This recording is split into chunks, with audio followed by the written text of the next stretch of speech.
Ever wonder why some filmmakers just, have to explain themselves?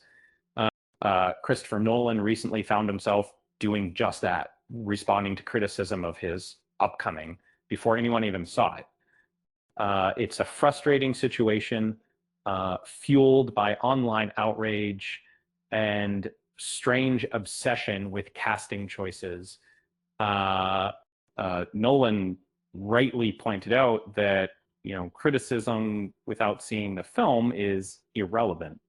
Um, the internet, he suggests, has stripped nuance from everything, and content is now instant gratification designed to trigger dopamine or, uh, unfortunately, outrage. Um, uh, and online, real, and fake outrage often look identical. This isn't new territory for Nolan, right? He faced similar challenges with his trilogy. He learned a valuable lesson. You can't worry about pre-existing expectations. You have to honor the source material by interpreting it in your own way. Um, you can't expect Nolan to make someone else's movie, uh, just as you wouldn't ask him to change his creative vision for a party. Um, and it's a simple idea. If you stifle creativity, you end up with a pale imitation of what could have been. And that's what's so frustrating about this situation. And I mean, uh, I mean, I must feel Nolan hopes will find its audience, just as did. He believes in the sincerity of his attempt to bring the story to life. Adaptation, he argues, is about offering a new perspective, not a carbon copy. Some claim this dismissal of criticism is disingenuous, but much of the outrage feels manufactured. Uh, it's fueled by ego and a refusal to engage with the film on its own terms. And it's about control, not quality.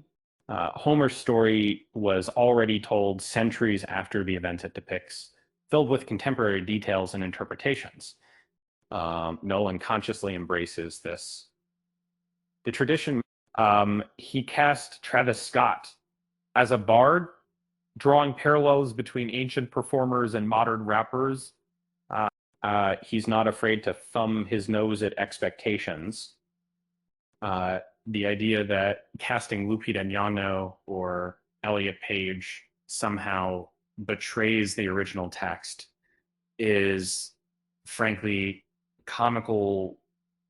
Is 2,800-year-old work of fiction, uh, steeped in myth and fantasy, uh, and uh, it's a story about gods, cyclops, and sea monsters.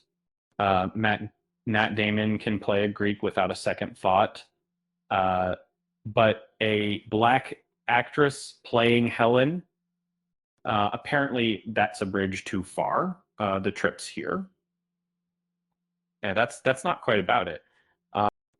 It's exhausting that Nolan even has to address this nonsense. Um, and the fact that 600,000 fake dislikes on a trailer are newsworthy is a symptom of a larger problem.